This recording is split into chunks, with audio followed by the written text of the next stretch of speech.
My name is Giulia Soffiantini. I lead on the COP26 Youth Engagement Campaign for British Embassy in Rome. And I'm absolutely delighted to welcome you here at this event on gender, race, and inclusion in climate change at Villa Necchi, in this beautiful place. And also a warm welcome to the people who are watching us online. This event is part of a series of events called All for Climate, which is sponsored by the Italian Ministry of Ecological Transition. This event consists in a roundtable discussion which will be focusing on the disproportionate effects that climate change has on women, girls, ethnic minorities, indigenous people, and people from poorer backgrounds. We will also have a second roundtable discussion, which will focus on the role of inclusion and diversity in climate change. We will have the great honor to listen to a fantastic group of panelists, whom I thank for being here, namely the British Ambassador to Italy, Jill Morris, Archana Sureng, Stefano Pizzicanella, Abigail Kitma, Parveen Hassan, Claire Nasanga, Joanne Namagva, Fatou Jeng, Eileen Marina, and Manar Abdel Magid. So thank you all for being here. Just a couple of housekeeping rules before I give the floor to the ambassador. This event is on the record and is live streamed. At the end of each roundtable discussion, we will have a question and answer session. So I encourage you to ask your questions and post them also on our social media, our Instagram page or YouTube channel, UK in Italy. So now, without further ado, I'm pleased to give the floor to the British Ambassador to Italy, Jill Morris. Thank you.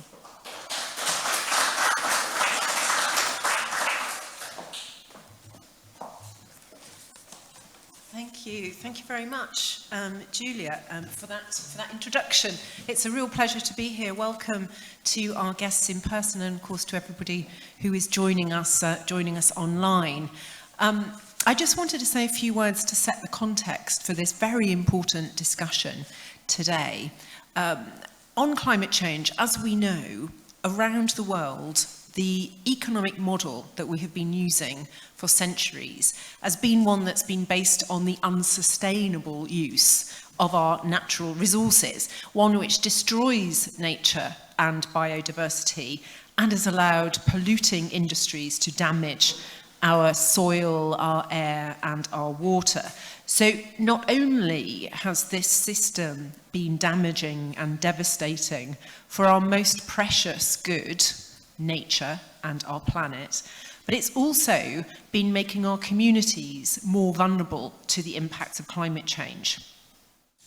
And that, of course, is what the world is here to discuss in Milan this week.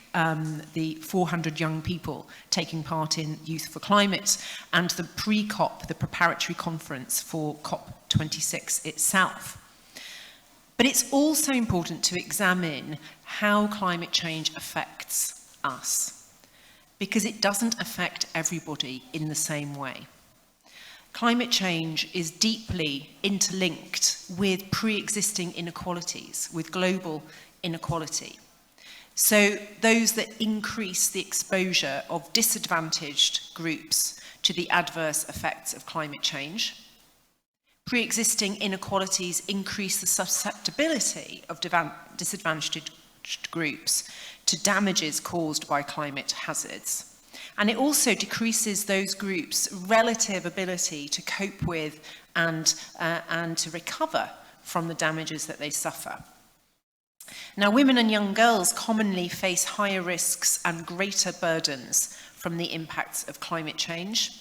Women often don't have the same access to resources, such as education, information, land, financial credit, those resources that would help them deal with the impacts of climate change. Disproportionate climate impacts also occur, of course, across the axes of ethnicity and race, both in developing and developed countries, although in both cases low economic status is also intertwined with race and ethnicity status. Indigenous peoples are particularly vulnerable to the impacts of climate change, primarily due to their high reliance on natural resources for their livelihoods, and of course the context of the discrimination that they already face and their level of poverty. So climate change exacerbates those difficulties already faced by Indigenous communities, including political and economic marginalisation, loss of land and resources, human rights violations, discrimination and unemployment. For all these reasons, women, girls, ethnic minorities, Indigenous communities and people from poorer backgrounds are more vulnerable to the devastating effects of climate change.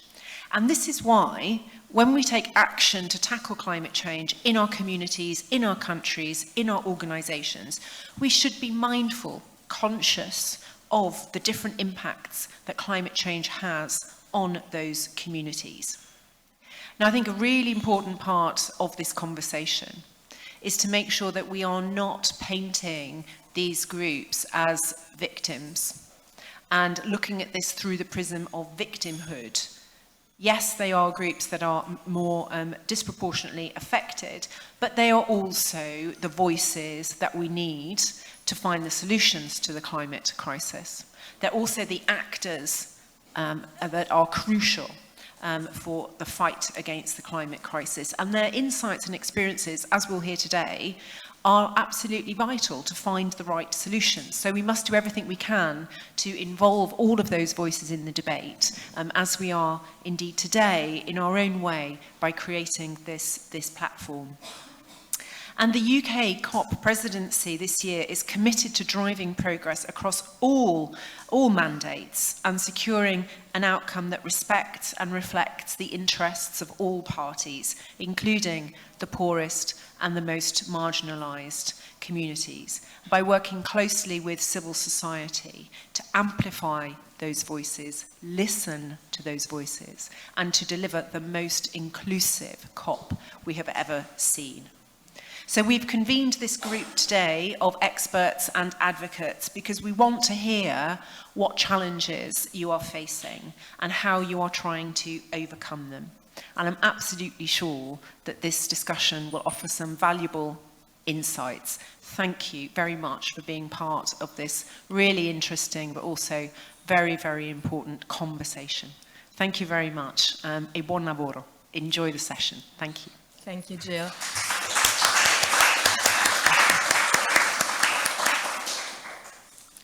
Thank you very much, Ambassador Jill Morris, for shedding light on the importance of raising awareness, on the consequences that climate change has on multiple groups of people. So now I'd like to give the floor to Stefano Pizzicanella.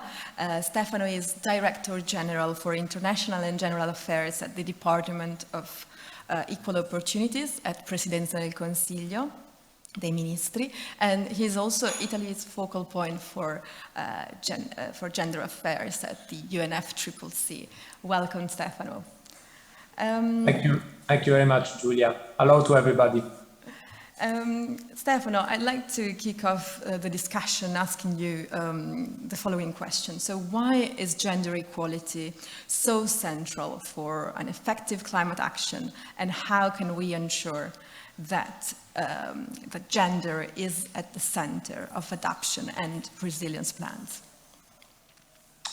Yes, so I could actually build on what the excellent introduction by the ambassador, and definitely sustainable development and gender equality today appear as two absolute priorities in the international agenda, with obvious consequences on the domestic scenario of states. Undoubtedly, the green economy, environmental sustainability, the attention to climate change appear as concepts much more rooted in the public debate. From the Rio Conference in 1992 through the Millennium Development Goals to the Sustainable Development Goals and the 2030 Agenda, these ideas and principles have taken solid ground in the public debate within the international community. Gender equality, on the other hand, has been an issue that has been kept behind the scenes for a long time. Although there has always been a perception of the existence of so many inequalities, the real awareness of the need for a step change in political action came as we began to come to terms with socioeconomic consequences of the pandemic. And I would also like to add to this the need of fully integrating women in the recovery process after the pandemic. The aftermath of COVID-19 made evident all the new inequalities that unacceptably affected women's empowerment in the past. This time gap should not leave us thinking that sustainability and gender equality remain distinct and separate issues. Quite the contrary, I would say. I'd like to ask you something else, what actions have been taken by the UNFCCC in recent years to close the gap between gender equality and climate action? And what do you think should be done to accelerate progress in this area? Yes, so over the past decade, the conference has made great progress in integrating gender into all thematic areas of negotiation. In 2014, the COP established the first Lima Gender Work Program to promote gender balance and integrate gender lens into the work of parties and the Secretariat in implementing the convention. The Lima Gender Work Program was extended for 3 years in 2016, and in 2017 was adopted a 2-year gender action plan. In 2019, the implementation of the work program and the action plan was reviewed and enhanced. A 5-year Lima work program on gender and related gender action plan was adopted at COP25.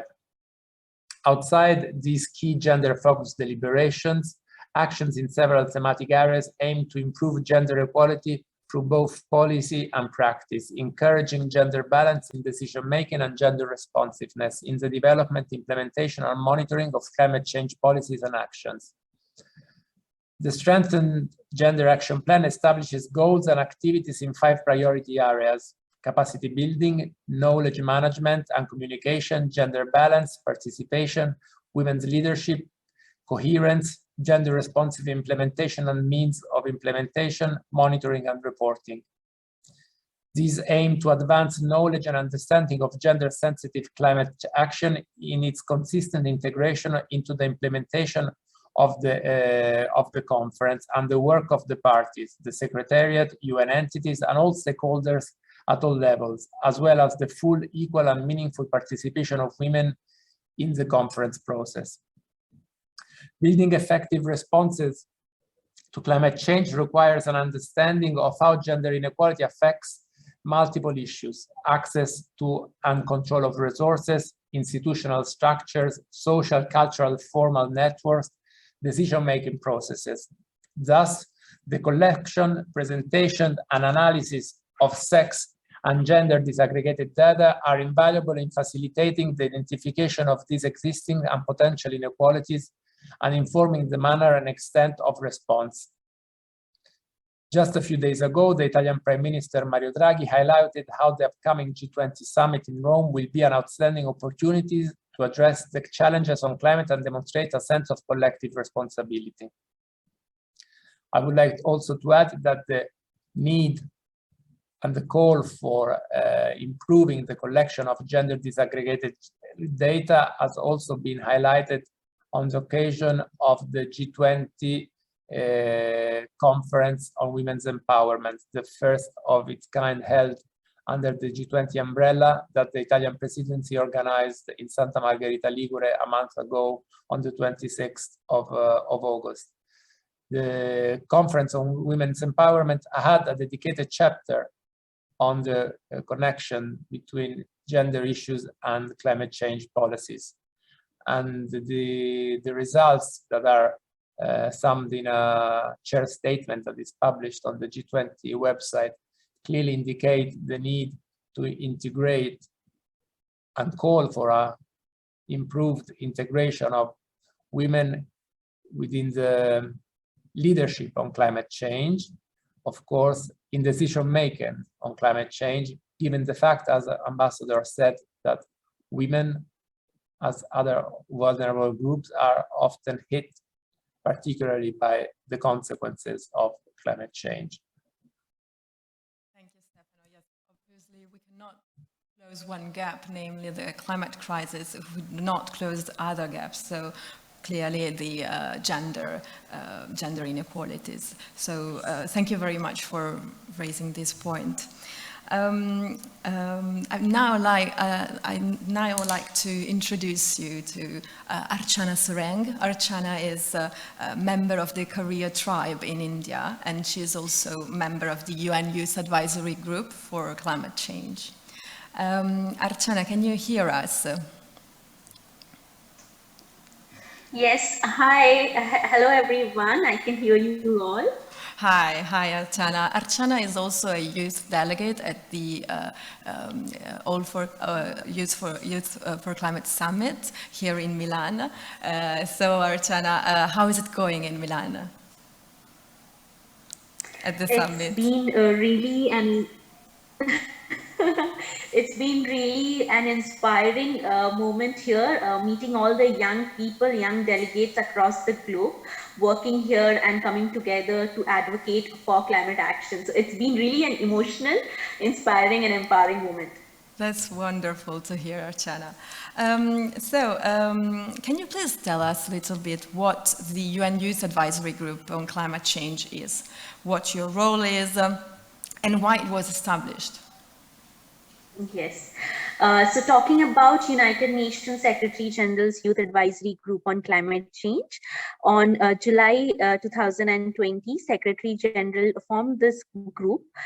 We are 7 of us all across from the globe, and we come from different continents, and we also come with different expertise in terms of thematics and in terms of profession.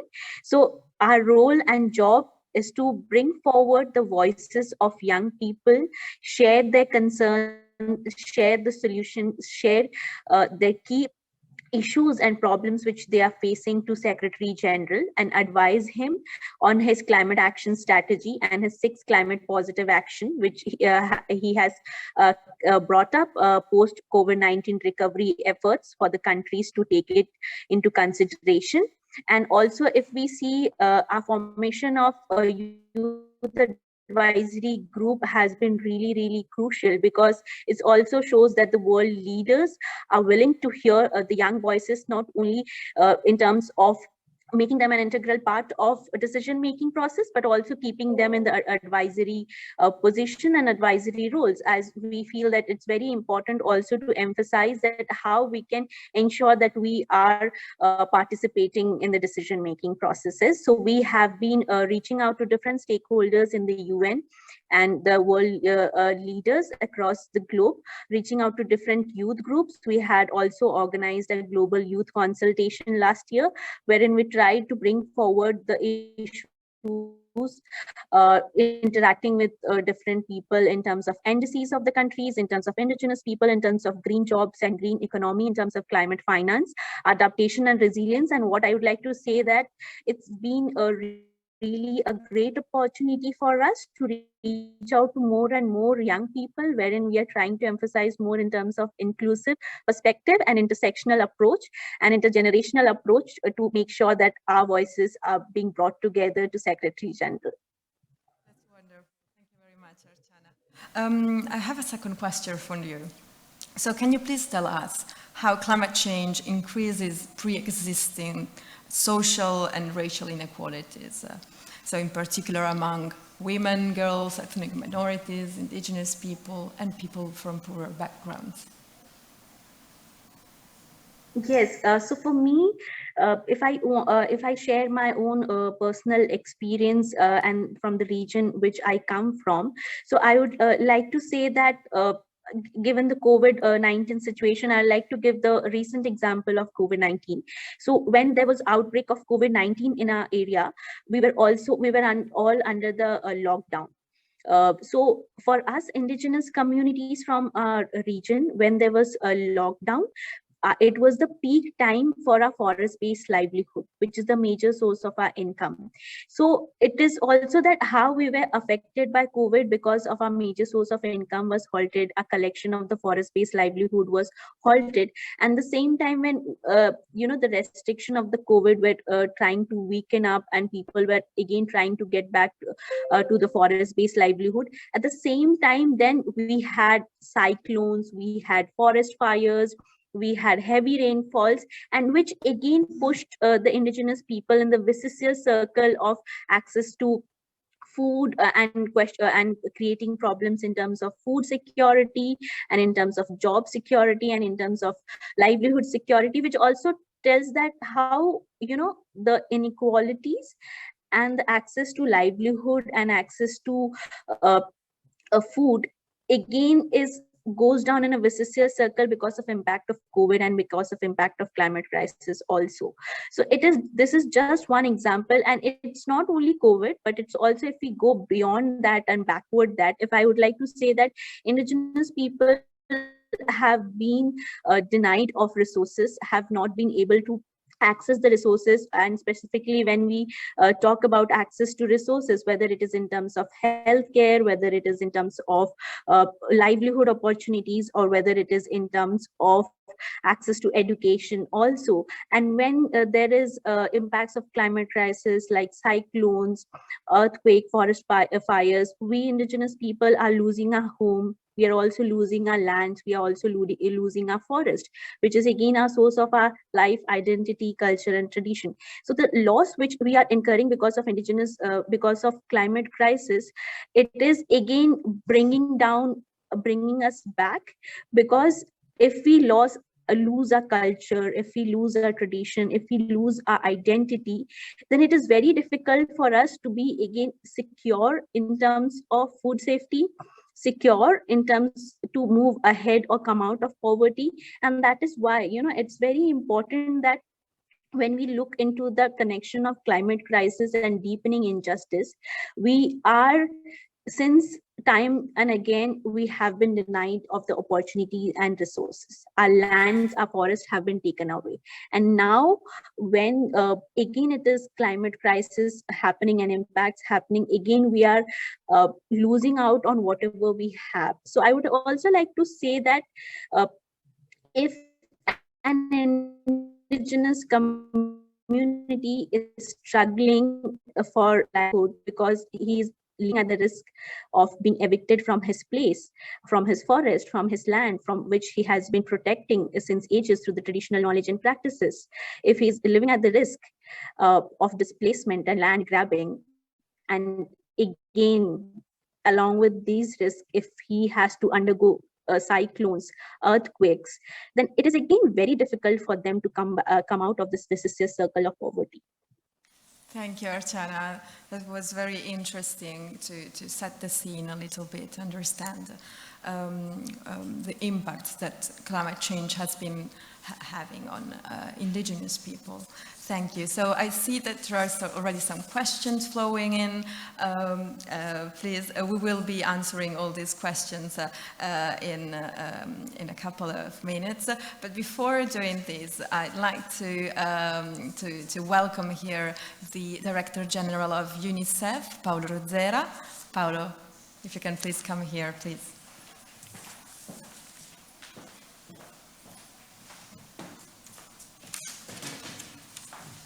Thank you, Paolo. Hi, Julia. Hi. Climate change is a direct threat to a child's ability to survive, to grow, and to thrive. So I wanted to ask you, how can we ensure that children and young people are at the center of climate change strategies and response plans? Good question.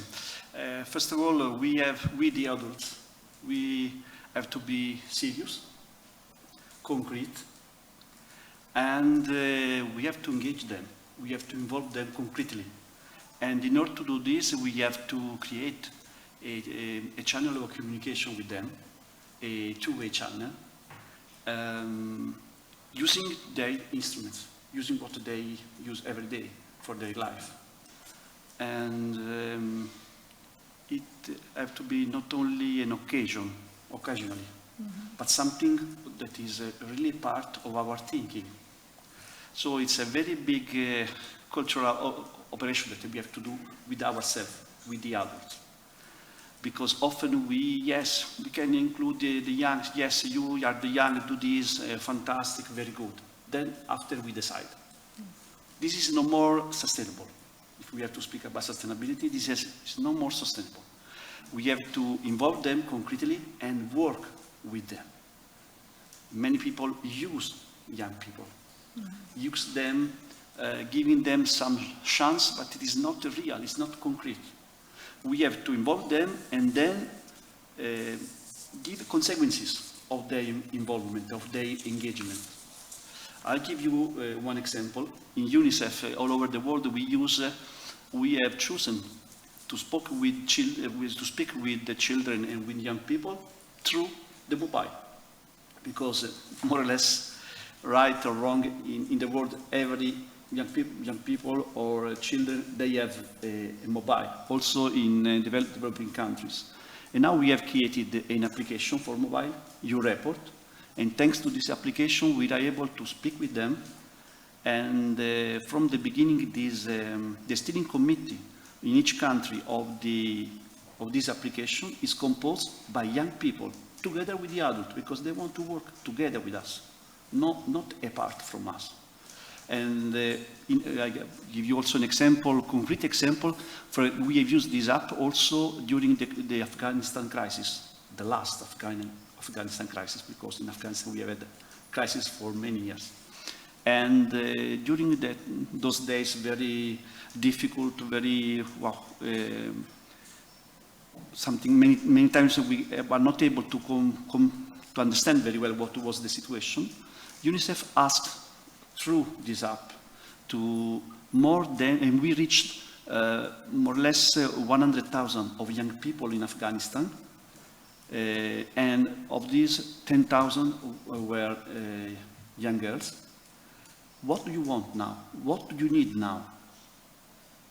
And this is very important, because in that moment they were protagonists, because somebody told them, okay, we are listening to you. What do you want now? And this is very important, because if we don't start listening to them, every start is wrong. Thank you very much, Paolo. How do you think that, so how can we ensure that young people and children are recognized as agents of change? I think it's the same. We have to listen to them and really give concrete consequences. After we have listened to them, okay, now what we do? I'll give you another example. Here we in Italy, we have had 2 weeks ago an hackathon.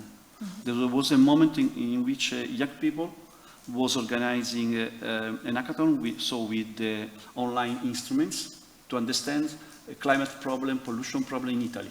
They have organized themselves, and they have written 3 projects. And after this, I told them, okay, now this project, we want to apply this in Italy.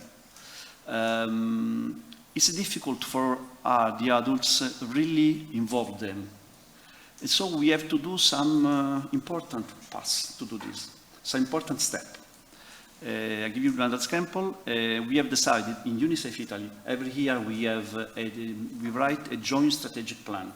A strategic plan in which we decide what we will do in the next 4 years. And every year we revised it. Now, in this process, we have decided to involve, we are a management team, we are 8 people. We have decided to involve 4 young people, girls and boys, because we want that they will decide together with us what we want to do in Italy as UNICEF. And this is very important, something of concrete. Yes. I think that being concrete is very important for young people, and also involving them at youth summits like the Youth for Climate Driving Ambition Summit, which started yesterday, is important, but also involving them in our daily activities to develop projects to tackle climate change. So being concrete is clearly absolutely critical. If you don't be concrete after the blah, blah, blah, yesterday somebody was speaking about the blah, blah, blah, you lose them. You break the communication channel with them. So it's very important, concrete. Thank you, Paolo, for being here. Thank you to you. I'd like now to give the floor to Abigail. Abigail Kitma, she is an indigenous Ibaloi from the Philippines, and she works for an organization called Tebteba. Abigail, can you hear us? Yes, I can hear you. I hope you can hear me as well. Yes, we can. Thank you for being here. My first question for you is, can you please tell us how climate change is affecting your community and what the main challenges are? Right. So one of the most obvious impacts of climate change for the community, for the Ibalois and other Cordilleran indigenous communities here in the highlands in the Philippines, is its effect on our agricultural practices. So we're very dependent on nature and biodiversity as indicators for us to know when a season starts or when it ends. So like, for example, during the end of a strong typhoon, we usually see this bird. I think in English, it's known as the Siberian ruby heart bird or something. But for us, we call it killing. And it's a signal for us to know that it's already dry season. And thus we have to start preparing our irrigation channels, for example, and preparing for harvest. So the problem is that when climate change has made weather less predictable, and so it affects how we organize, like, for example, our agricultural year. Other ways on which it impacts not only indigenous peoples, but as women and youth as well, is that during extended heat seasons and extended rainy seasons, and especially here in our country, in a tropical country like the Philippines, there is an increased risk for diseases such as malaria and dengue. And therefore, the burden of caring for this for the sick people is dependent on women and youth. And so this is also the case for many indigenous communities.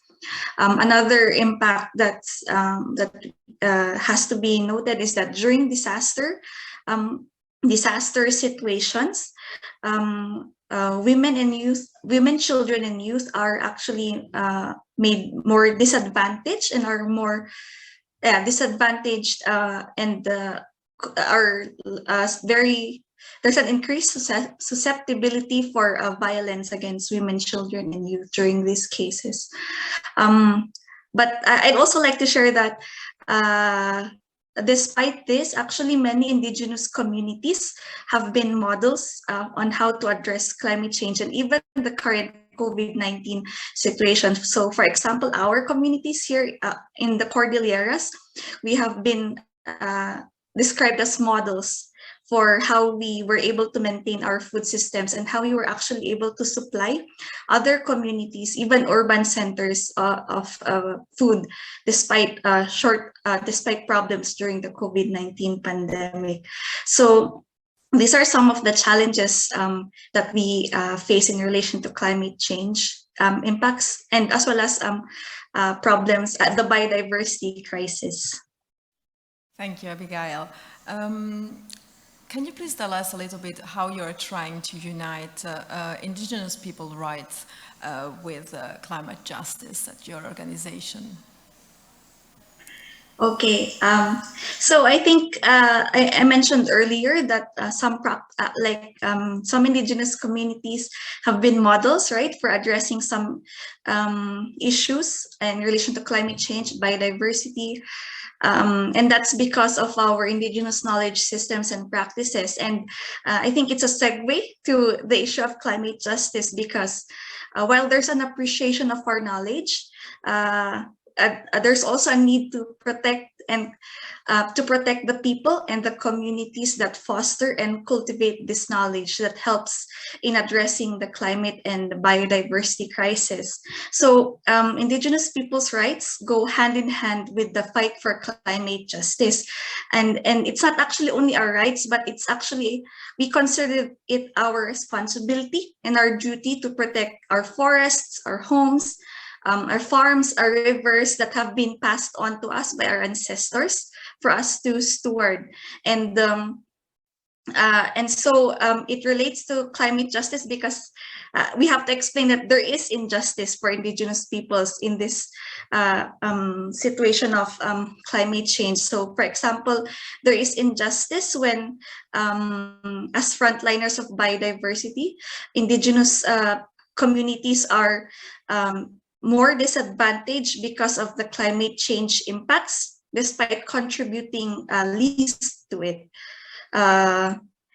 Despite being those who are doing actions on the ground, there isn't much direct access for financing for our local collective actions to address these issues, for example. There is also injustice when there are development projects and even sometimes even in the name of climate mitigation and adaptation and all those buzzwords we hear right now, like green recovery or nature-based solutions, when they are done without the free, prior, and informed consent of the indigenous peoples involved, as well as when they are not consulted on their priorities for development. Thank you.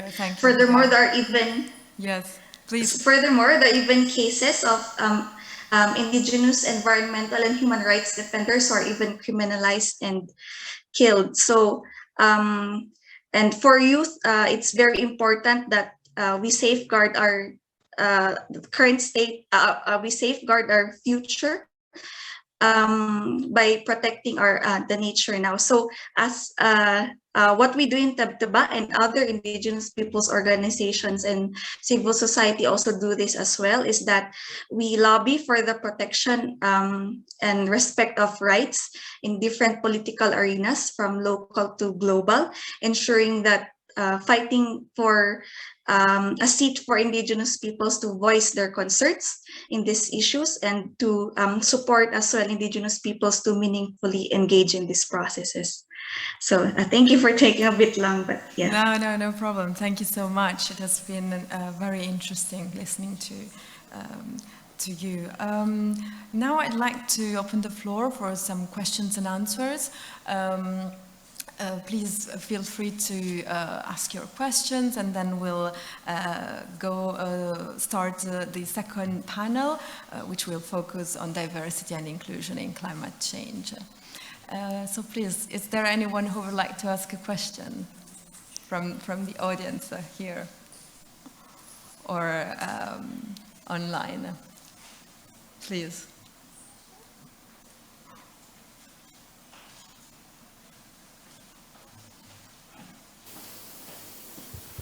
Thank you very much. You can take off your mask. Okay. So I wanted to ask Mr. Pizzicanella, was the name?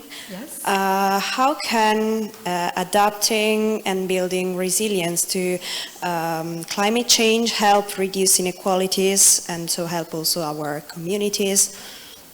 Yes, thank you. Can you please give us your name so that Michela, okay, so that Mr. Pizzicanella can reply to your question.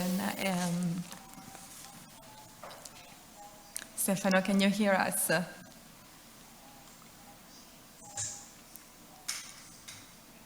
So thank you. Yes. Yes. So thank you very much. Now, what I would say is that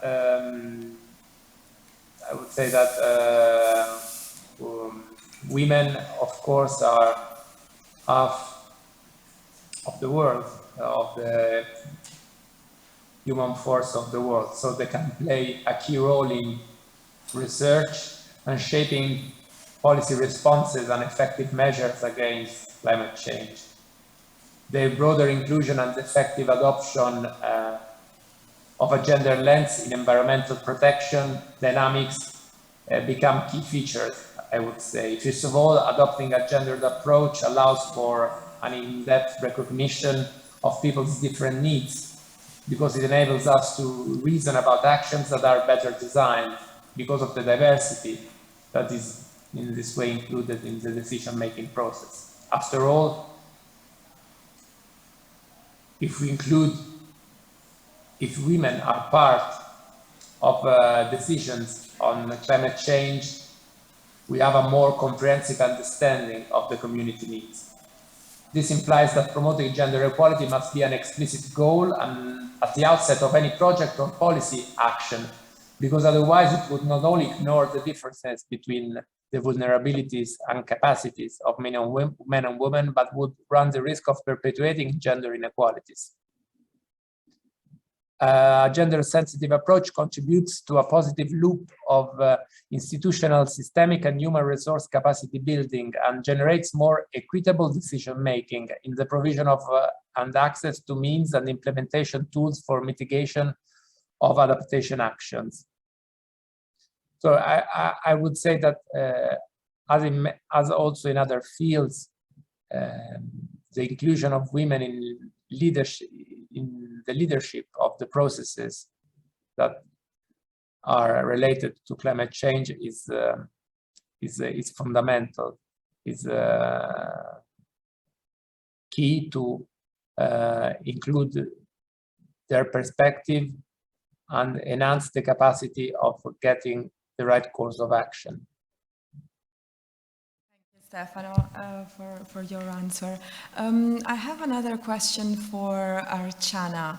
Archana, how do you feel about the Youth for Climate Driving Ambition Summit? Have you been feeling involved in the summit? Please, if you can reply to this question. Yeah, I think so. If I talk about Youth for Climate event, it is something which is really, really crucial because we are meeting ahead of COP26, and it is a very, very crucial movement that we young people across the globe have come together and are able to deliberate on key issues of adaptation and resilience, green jobs, nature-based solution, climate finance. Also, we have thematics like sustainable recovery, climate conscious society, driving ambition. So I think, it's also very important at this point of time when we are in Youth for Climate event that, we young people are not only here to, advocate or raise our voice for climate action. We know we have been doing it that. But we are here as also professionals. We are here as a person who come with a lot of experience and expertise from a different backgrounds and different regions, and giving the nuances and coming up and working together in terms of the resolution, which will be out tomorrow. And I also feel like being an indigenous community member, being an indigenous youth, for me to be here is really, really crucial, because I feel the world needs to hear the indigenous worldview on climate action.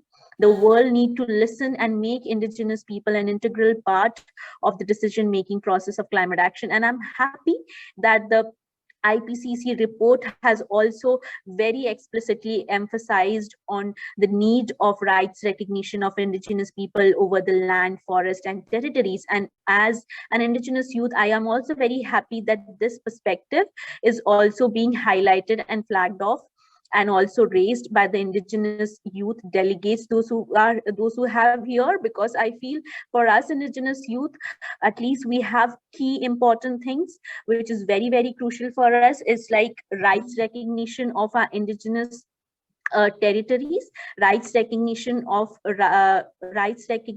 over our land, forest and territories is really, really crucial for us in terms of climate action. And it's not only us, but also it's the science which is saying, and at the same time, it is also respecting, supporting our traditional knowledge and practices.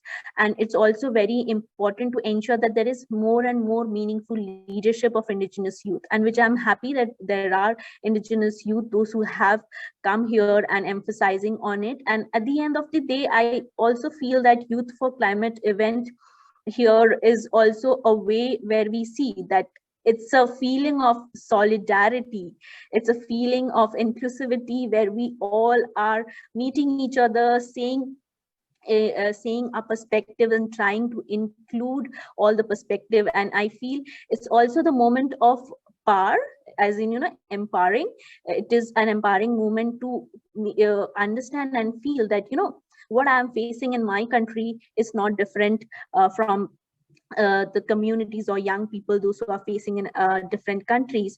We all are facing the impacts of climate crisis, but yes, we all are facing it differently. The intensity, the implication and the impacts of climate crisis is very, very different at all levels. And that's why it is very important for us to be very vocal about it and say that how things have been really, really crucial for the vulnerable communities, for us indigenous and local communities.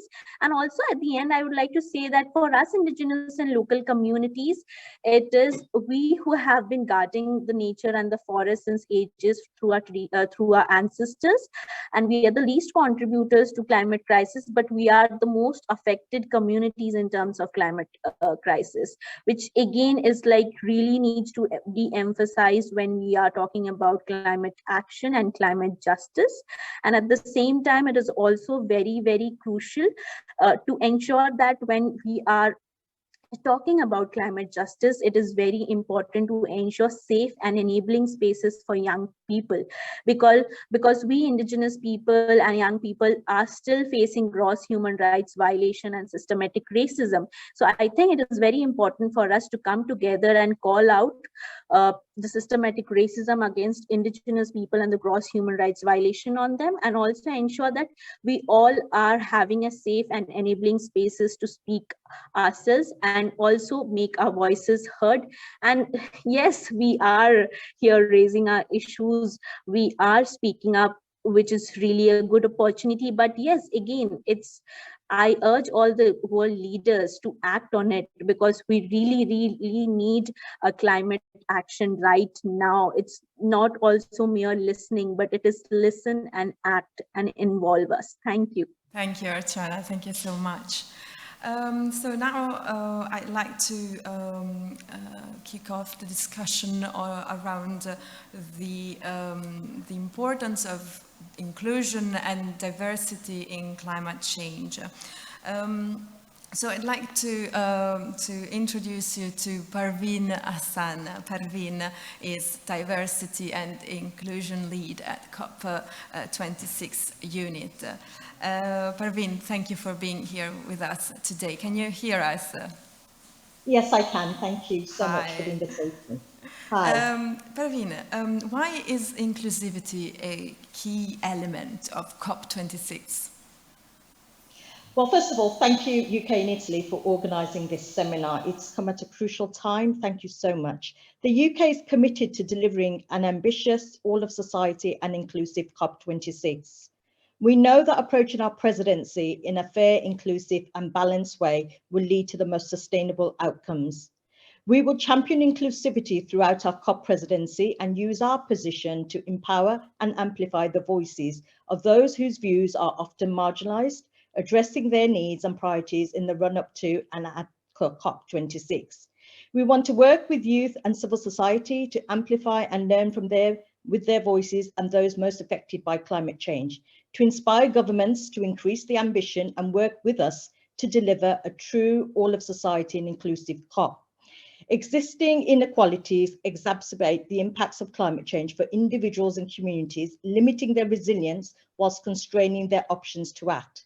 This includes, but is not limited to, those living in poverty, women and girls, people with disabilities, youth, indigenous and marginalized groups, in particular, those facing multiple exclusions based on their characteristics. For example, 80% of people displaced by natural disasters are women and children, and they're more likely than men to die during climate-related disasters. Diverse communities should be seen as agents of change, and their knowledge and leadership is necessary to deliver effective local solutions. Indigenous peoples, as stewards of 80% of the world's remaining biodiversity, have unique knowledge which will be integral to policies and action to combat climate change.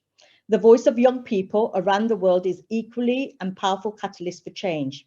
This is why throughout our presidency within COP26, we want to and will focus on marginalized groups, frontline communities who have historically and primarily as a result of wider discrimination, social, cultural barriers and inequality are more vulnerable to those climate impacts, and create inclusive spaces at the venue throughout our program for their voices to be heard. The COP26 President Designate has established a number of advisory groups to guide our planning and delivery of COP, which is why we have a Youth and Civil Society Advisory Group, co-chaired by youth representatives, and a business advisory group. We are committed to ensuring that people feel their voices are being heard and acted upon. We are also working with a diverse group of Friends of COP, leading figures from around the world who are sharing their expertise in support of a successful summit. This includes Indigenous leaders. We also have established a dedicated youth engagement team within our COP26 unit for the UK's government strategy to ensure youth voices are heard at COP26 and its legacy. We are also working with a diverse network of youth organisations to deliver Youth and Public Empowerment Day, which will be held on Friday the 5th of November during COP26. We are also working this week, as you know, in partnership with the Italian government, hosting the pre-COP and the Youth for Climate 21 Driving Ambition event in Milan. The Youth for Climate event brings together 400 young climate leaders from across the world, and we want to listen and learn from their experiences. We will continue to invite and value Indigenous representatives to join our ministerial roundtables and advisory groups. The UK is committed to championing the participation and meaningful engagement of Indigenous peoples through COP26, and we are working closely with the International Indigenous Peoples Forum on Climate Change and the UNFCCC Local Communities and Indigenous Peoples Platform. Ahead of COP26 in Glasgow, we have worked in partnership with many stakeholders, and we are committed to ensuring women and girls, particularly women from parts of the world that are most affected by climate change, can express their priorities and concerns on an equal basis, and our plans build on a strong track record of encouraging and enabling an inclusive approach to climate action. We are committed to implementing the Gender Action Plan agreed at COP25, and we will use our presidency platform to encourage other parties to do the same. Several new high-value regional climate programs have been embedded gender inclusion within their design and combine both gender mainstreaming and gender-focused programming, including the potential of delivering gender transformative outcomes. The UK plans for COP26 inclusion build on a strong track record of encouraging and enabling an inclusive approach to climate action. Through our gender-targeted climate finance programs like the UNDP's Climate Finance Network, supports specific inclusion initiatives, and through outreach with representatives from a wide range of civil society organisations. Thank you. For underlining the key role that inclusion has in COP26, and also for explaining what approach the UK has been adopting to make COP more inclusive and more diverse. Marginalized groups are not mere victims of climate change, as the British ambassador was saying before. They can offer valuable solutions to climate change, and this is why I'd like to listen now to Claire and Joanna. I'd like to kick off the discussion with you. Claire and Joanna are based in Uganda. They work in the Rise Up movement, a movement which was established in 2019 by the then 24 years old Vanessa Nakate, who is a leading climate striker in Uganda. So Claire and Joanna, thank you for being with us here today. My first question is the following. Do you think that gender balance has been improving within COPs? Do you think that there is still room for improvement? Thank you so much, Julia, for this opportunity.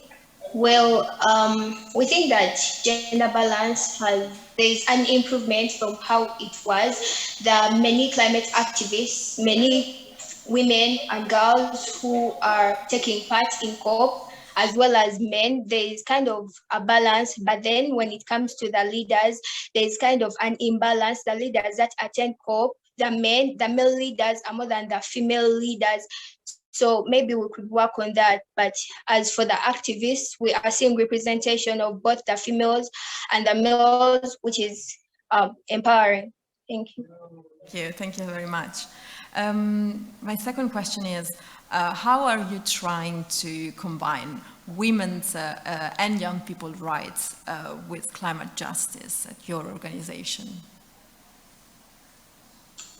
In our organization, first of all, the Rise Up movement aims at fighting for the people and the planet.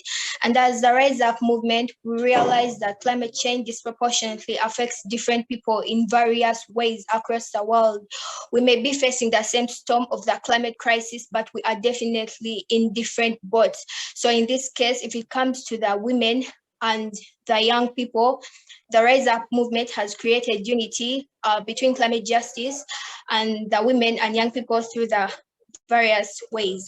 So first of all, if you are to compare how the Rise Up movement started and all the global climate strikes that we have been having in between the years, you notice that every year the new faces who have added onto that group, every year the group gets bigger and bigger. There are more women, there are more girls, and they're all young people who are coming together to fight for their future, to fight for climate justice, because we cannot have a future if we don't fight for climate justice right now.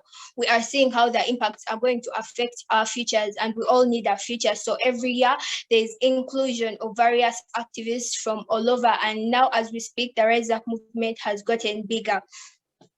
And secondly, the Rise Up movement also fights for gender equality, because we cannot have climate justice without gender equality, and we cannot have gender equality without climate justice, because every story has a solution to give, and every solution to give has a life to change. And the other thing, still as a Rise Up movement, we have a project called the 1 million reusable pads project. In the 1 million reusable pads project, we give out reusable pads to different women and girls in vulnerable communities who have limited access to these resources. And through giving them these reusable pads, we're ending menstrual stigma as well as ending period poverty.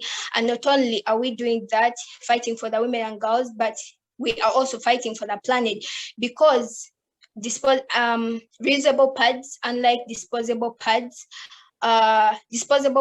contain 90% of plastic, which could be harmful to the environment.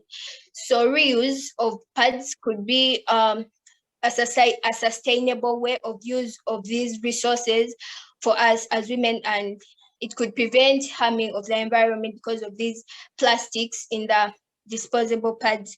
And still, as a Rise Up movement, we have sensitized, empowered, and talked to different young women and the youths in different areas in our societies. We carry out campaigns, we talk to people and sensitize them about their rights, as well as also fighting for climate justice.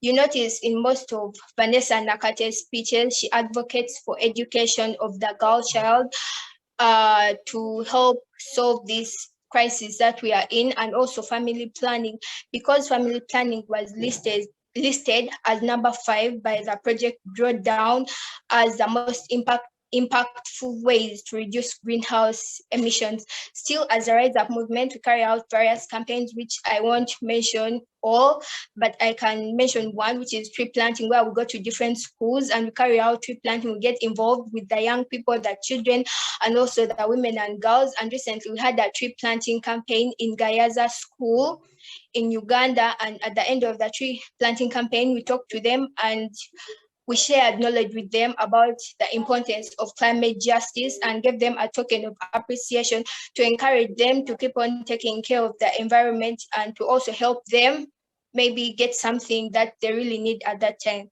Thank you. So much. Is there anything else you would like to add, Joanne and Claire? Yeah. So, for example, so basically, we would like to say that we want to say that climate justice is a racial issue, is a racial justice issue, and climate justice is a gender equality issue. And we cannot have climate justice without gender equality. And at the same time, we cannot have gender equality without climate justice. And yeah, racial justice would really positively impact on environmental justice too. We could go deep if we are allowed. Thank you. there are already some new questions flowing in, but we will answer shortly. Before that, I'd like to give the floor to Fatou. Fatou Jeng. Fatou, are you with us? Can you hear us? Yes, I can hear you.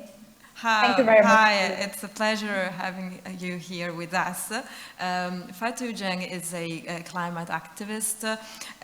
She's also founder of the Clean Earth Gambia Foundation, and she is also a youth delegate at the Youth for Climate Driving Ambition Summit. Fatou, how has it been going at the summit? So far, it has been quite a very interesting conversation that we've been having, especially with the delegates and the drafting of the statement from young people, where we will look at the 4 priority areas: driving youth ambition, conscious society, etc. And for the past 2 days, we have been having working group meetings where we are sort of like brainstorming on what we really want reflected in the document. It has been really, I will say, intense and thought-provoking discussions that we've been having, because we're ensuring that there is like inclusivity and the representation of all continents as far as the youth statement is concerned. So yesterday I was co-facilitating the multilateral sub-working group of Youth Driving Ambition, and it was a really interesting and educative session that we had from the delegates sharing their experiences and the work that they have been doing, and how best we are able to integrate the work of young people at the international climate level. I'm glad that this summit has been useful and interesting so far. I'd like to ask you the following question.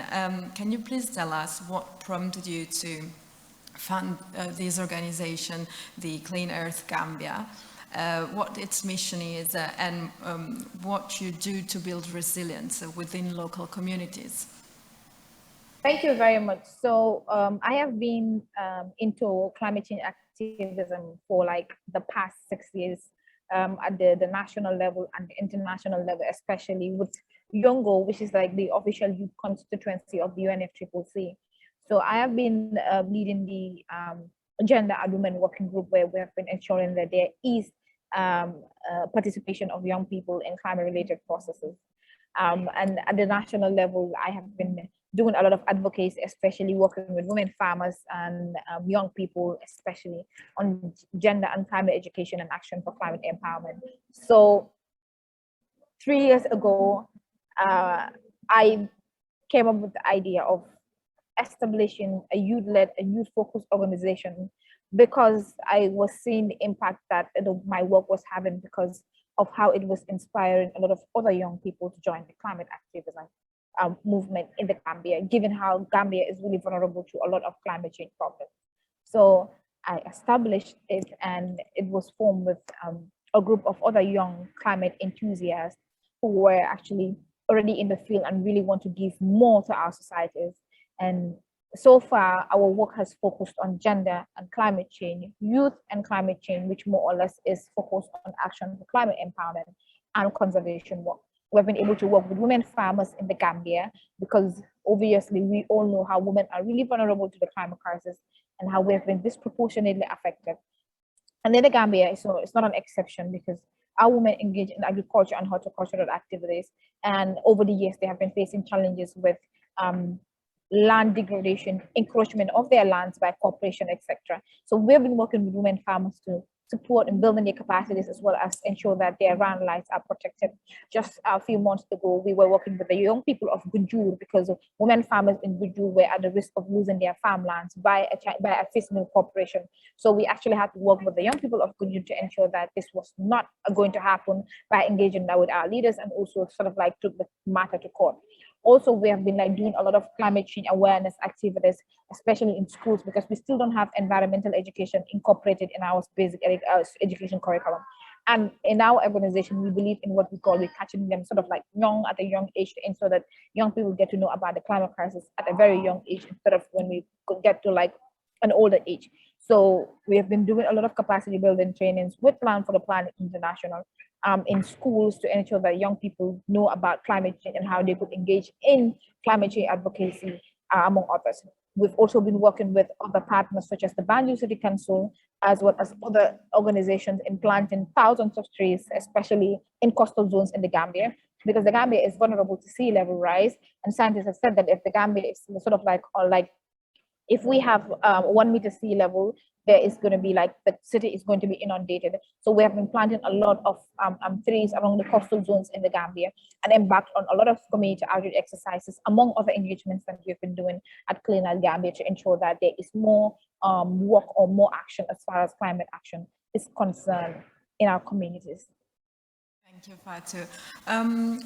Can you please tell us why gender should be included at all levels in the fight against climate change? So not only, at COP26, in other COPs, but also in the development of national and local projects to tackle climate change. Thank you very much, Julia. Because as someone who has really been passionate about gender and climate change issues, and I've been really focused on gender and climate change for the past 6 years, one thing I'll say is people are now, if people were turning a blind eye to it, now they understand, or now they're coming to realize how women are really very important as far as climate change, fighting the climate change crisis is concerned. Given the fact that women are actually already the most disproportionately affected by the climate change crisis, given first how our activities depend directly on the natural environment. For instance, in many countries in the global south, you could say that women basically depend directly on our natural environment to support ourselves and our families. And what happens is, even though we contribute very little to the climate crisis that we are facing, women continue to be displaced when the climate change actually happens. Women continue to face gender and sexual violence when climate change happens. When women are displaced, you can see that they lose their families, their livelihoods, among other things. And what we have to understand is that gender is basically now sort of like a cross-cutting principle in the Paris Agreement. However, when it comes to the national level, as well as the regional level, you could see that they are not really sort of being implemented, especially when it comes to our NDCs. So what I would say is that what we need to understand is that women are very crucial partners in the fight against the climate crisis.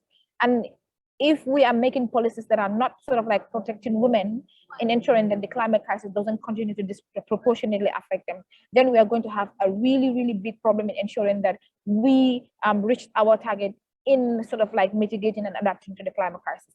We cannot solve the climate crisis without solving gender problems that we are facing. There is no climate justice without gender justice, and that also includes social justice. So that shows how important gender is really important as far as ensuring that there is climate change is concerned, because of, as I've already mentioned, all the challenges that women continue to face, and the contribution women continue to make in our societies. So what I'll just basically have to say about that, I know I'm going overboard, but what I have to also add onto that is that our leaders need to understand that when it comes to the implementation of our NDCs, especially on gender and climate change, we need to take it more seriously, because we have seen how some countries still don't have gender in their NDCs. And even if they have gender in their NDCs, they just mention it and they are not really being included or mainstream in our national processes. And as I've mentioned already, if we want to ensure that there's climate adaptation, especially for developing countries, then we need to ensure that gender is properly mainstream.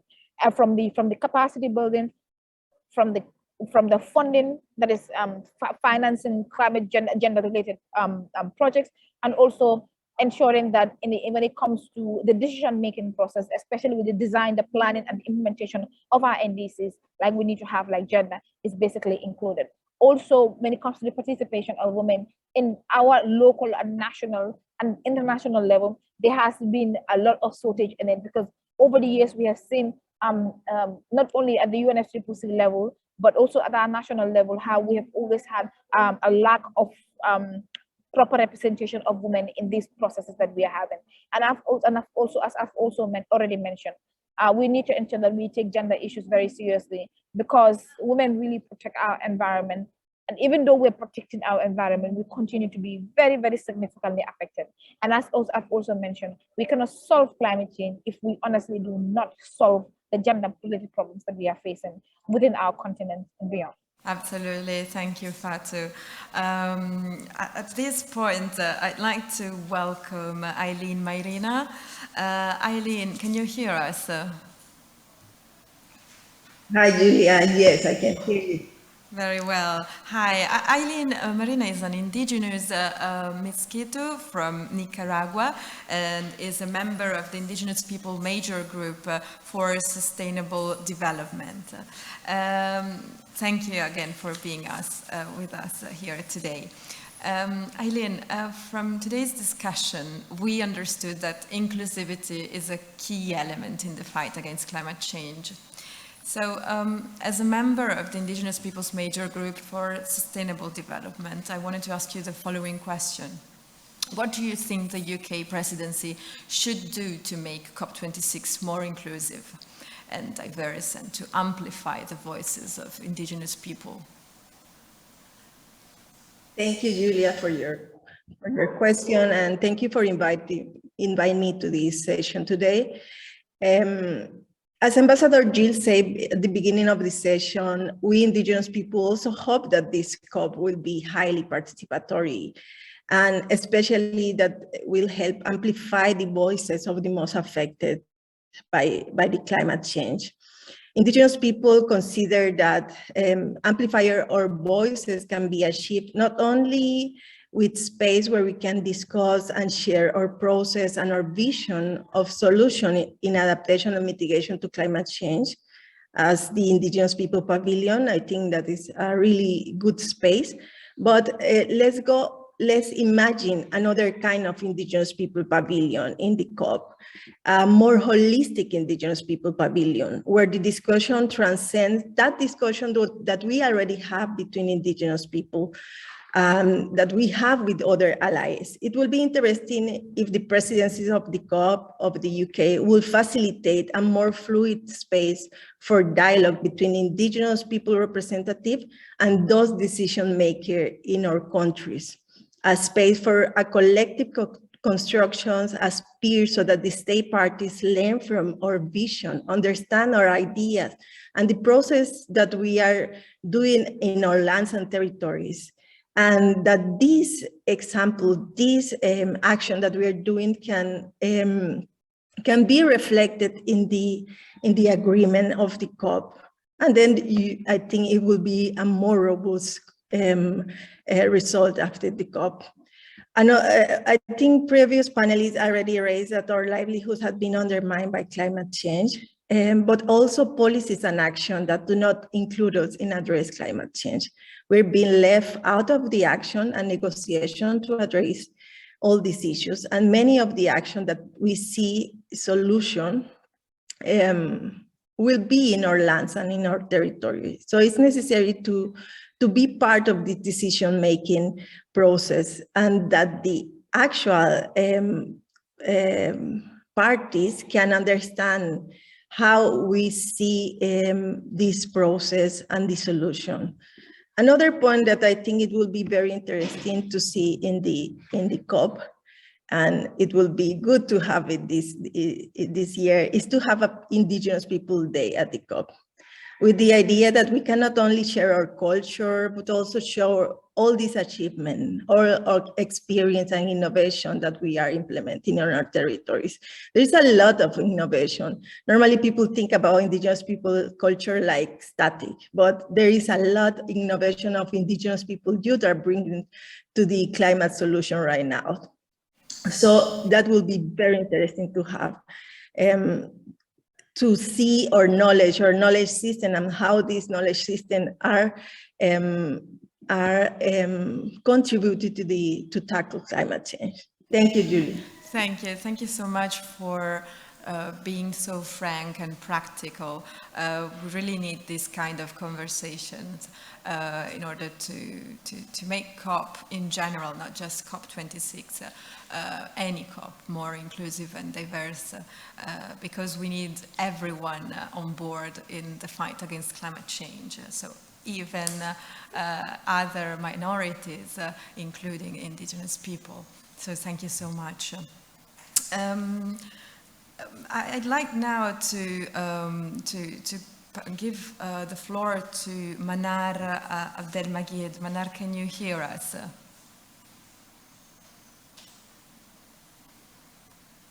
Yes, I can hear you. Can you hear me? Hi, Manar. So Manar is climate change specialist at the Food and Agriculture Organization of the United Nations. Thank you so much for being here with us today. So indigenous people are clearly critical in the fight against climate change because they have valuable knowledge which should be implemented in the fight against climate change, as we were saying before. And I wanted to ask you, Manar, if you can please talk a little bit about nature-based solutions, because or ecosystems-based approaches, because indigenous people have been using these for centuries, and they are an integral part of the fight against climate change. So can you please tell a little bit what these nature-based solutions are? Yeah, thank you, Julia. So I think I'll start off with the IUCN Global Standard for NBS, which defines them as actions to protect, sustainably manage, and restore natural or modified ecosystems in an effort to address societal challenges. So that can range in anything from climate change to biodiversity conservation to pollution and amelioration. In food systems in particular, these approaches are targeted at restoring agro-ecosystems and also conserving biodiversity for food and agriculture. And what I really want to highlight here is when we are talking about nature-based solutions in food systems, we're really talking about how agro-ecosystem restoration can help us to manage and mitigate multiple agri-food system related risks.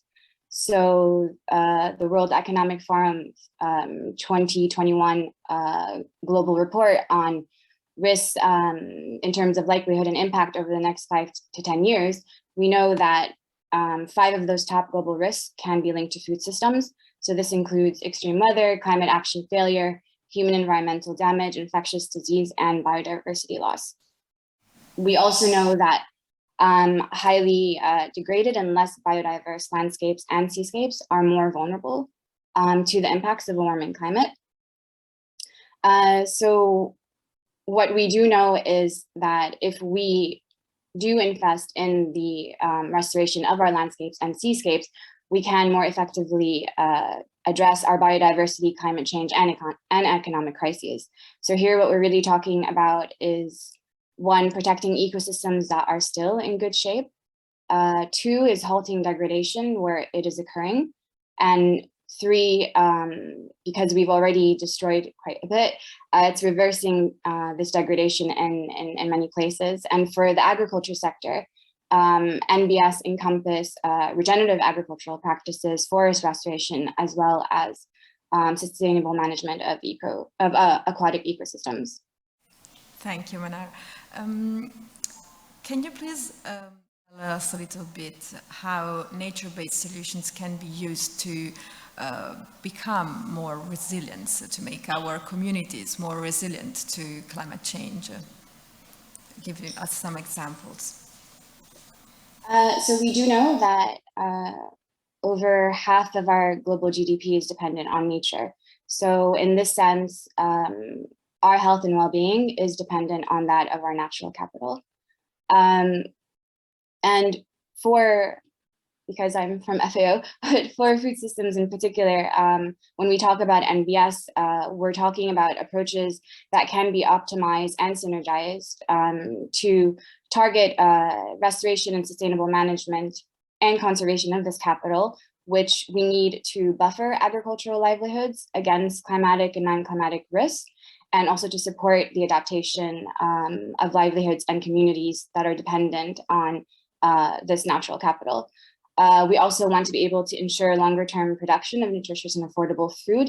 And at the same time, we want to be able to use ecosystem restoration to restore carbon sinks. So it's really looking at how the restoration of natural capital can, as the IUCN defined it, enable us to resolve multiple societal issues. And I think, sorry, in your second part of the question, or? Yes, I just wanted to ask you if you can please tell a little bit how nature-based solutions can be used to make our communities more resilient in practical terms. So it is in a sense about restoring our natural capital, but really making these solutions more effective. We need to ensure that that their impacts do trickle down to where they matter most. So we need to engage with rural communities and fragile ecosystems whose livelihoods depend on the health and productivity and resilience of the vegetation and land around them. I think maybe speaking a bit more specifically in terms of the contributions of Indigenous peoples and local communities, where these communities often reside in sites that are rich with biodiversity and possess rich biocultural diversity and knowledge. And of course, as many of the panelists have already illustrated before. And I think what's important to talk about here is to really understand how we can not only learn from these systems, but enable these communities to continue doing what they are doing and to provide where needed the support, and to also understand how we can better harmonize traditional ecological knowledge with scientific knowledge. And I think two good examples that come from some of the work FAO does. One is around global important agricultural heritage sites. These are agricultural landscapes that have highly evolved over time, and they're modeled by traditional agricultural knowledge and practices. And they are maintained by Indigenous and local communities that have more of a holistic worldview where biodiversity and culture are intrinsically linked and they cannot be separated. And so I do feel we have a lot to learn from these communities. And through this program, FAO has designated 62 systems in 22 countries as agricultural heritage sites. I think another really good example is understanding how to create a more participatory evidence base to be able to not only enhance the adoption, but to also ensure that we are targeting the communities that are going to be the stewards of these solutions, and who are paradoxically on the front line of climate vulnerability. And one recent really good example of this was at the Committee on Agriculture, where the Global Hub on Indigenous Peoples' Food Systems was launched. And the aim of the hub is to provide a structured dialogue that enables an exchange of knowledge between Indigenous peoples and scientists to ensure the protection and preservation of Indigenous food systems in the context of the Food System Summit and also in other frameworks as well. Thank you, Manar. I'd like now to open the floor to the questions and answers. So please feel free to ask your questions, even if you want to make a comment, or even if the speakers, the panelists want to make a comment on what has already been said, please go ahead. Is there any questions so far? Yeah. Please, I've seen that here there is someone, yes, and then Claire. Okay. Good afternoon, and thank you for organizing this very interesting discussion. I have a question for Parveen Hassan, and yes. I would like to ask her, what is a UK presidency doing to tackle gender equality at COP26? Thank you. Thank you. Parveen. Are you with us? Yeah. Can you hear us? Yes, sorry, I thought I was on mute. Apologies. Okay, no worries. Yes. First of all, we want to obviously make sure the UK presidency is inclusive as possible and diverse. I do want to say that the UK government has offered a vaccine initiative to host a safe, inclusive, in-person summit to fulfill our commitments and safeguard the health and safety of our participants, and to ensure the voices of those most affected by climate change are heard. I want to also explain that we've got civil society, Indigenous people, but also gender. When we talk about, we have a gender day that is going to obviously involve a lot of women and make sure their voices are heard alongside the negotiations between governments. We want to make sure that we amplify their voices and give them the opportunity to have that discussion, because we know how important this is to gender and climate. We want to explain to you that there's individuals and communities who are limiting their resilience whilst constraining their options to act. And we want to ensure that those diverse communities, particularly women who are agents of change, have their understanding, and we take value for their knowledge and leadership, which is also important to deliver effective local solutions. Climate change impacts is not just gender neutral, and I think it's really important for us to say that women and girls are often left out or unable to participate fully in decision making on climate action. And this is why the UK is fully committed to implementing the Gender Action Plan that was agreed at COP25. And we want to, obviously, through our domestic and international climate policies, action and finance, and we want to use our presidency platform to strongly encourage other parties to do the same. And this is why we want to use Gender Day at COP26 to drive progress and forward on this progress. Thank you. Can I just say that? It's sorry, I just want to say one more point. Women and girls are disproportionately impacted by climate change, and we know this. And 80% of people are displaced by natural disasters are women and children. And we want to make sure female young voices are also heard and amplified throughout our presidency, because we understand such disasters have an impact on future generations, including young voices, but also those people and women, particularly those who are on average are killed more. And we want to ensure that their voices are heard, because women with intersecting vulnerabilities are likely to suffer more, and they're severely with climate impacts. And we want to ensure their voices are heard throughout the presidency. I hope that answers the question. Are there any other questions? I see Claire. Please come here, Claire. Julia, thank you very much for organising this event. I have a question for Eileen. So my name is Claire James, and I work at the British Embassy in Rome. And Eileen, my question is about the innovation that you mentioned. And I'm just wondering if you could give us one or two examples of that. Thank you.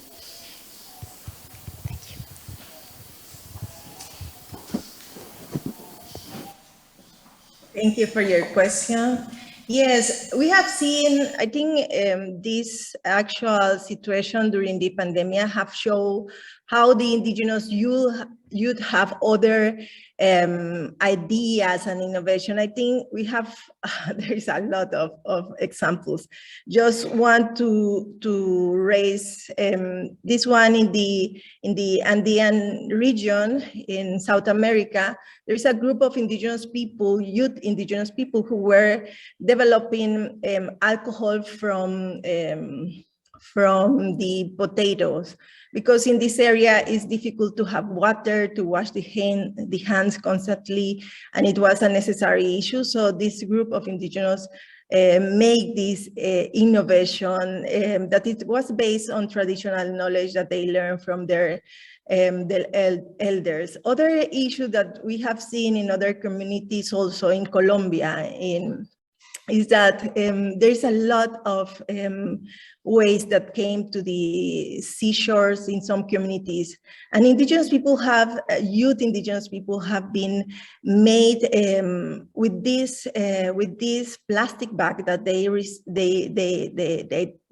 that came to their shores, to their communities.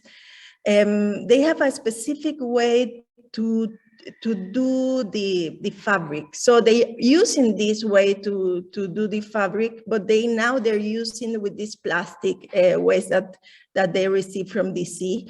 And they are making these bags that they can sell around. And that is also an important issue. The innovation is not only it's also to tackle climate change, but it's also to help to develop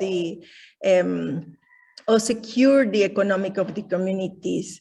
And I think there are other innovation like we have seen in Mexico, some indigenous youth that have this a collective way of produce plants in urban area. That is also important because we also think about indigenous people in rural areas, but there are other issues that indigenous youth are developing in urban areas and not only in rural areas.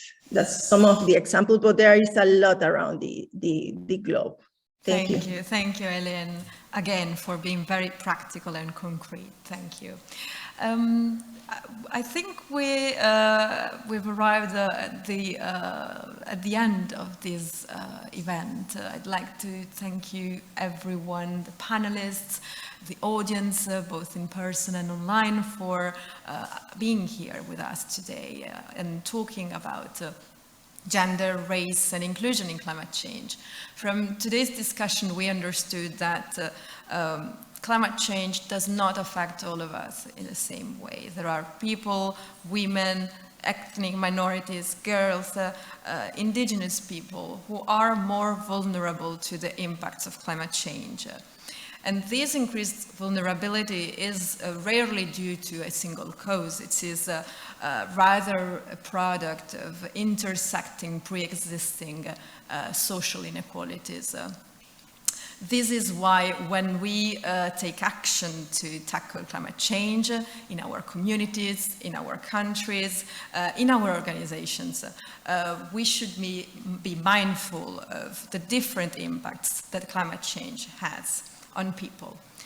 During this event, we also underlined the importance of diversity and inclusion in tackling climate change.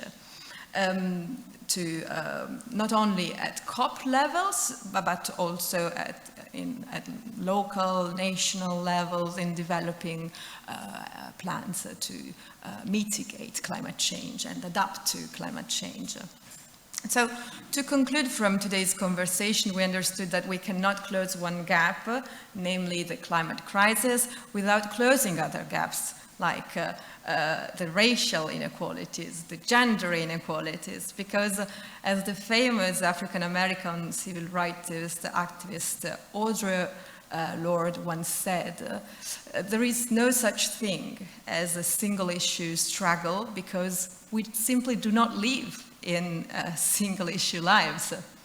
So thank you again. It has been a pleasure having you here. Thank you so much for your inspiring contributions, your thought-provoking questions, and also for the audience in person for coming here today. Thank you for the great questions, and goodbye.